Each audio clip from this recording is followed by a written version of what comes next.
እግዚአብሔር ታሪክሽን ሊቀይር ይችላል። በድካም ጊዜ እግዚአብሔር አይቶ አያልፍም። ኤልያስ ከድካም ወደ ተስፋ የቀየረው እግዚአብሔር ነው። አንደኛ ንጉሥ ምዕራፍ 19 አንብቡ። ኤልያስ በኤልዛቤል ስጋት ፈርቶ ሸሸ። ኤልያስ ታላቅ ነቢይ ነበረ።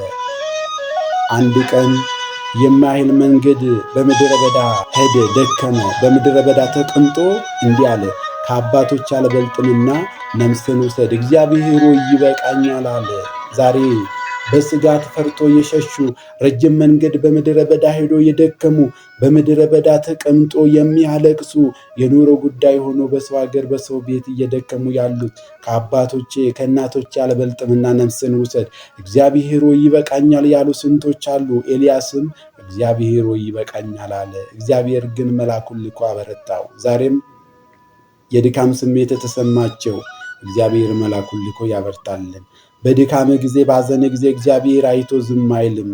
ታሪክሽን ሊቀይር ይችላል። ማን ይችላል? እግዚአብሔር ይችላል።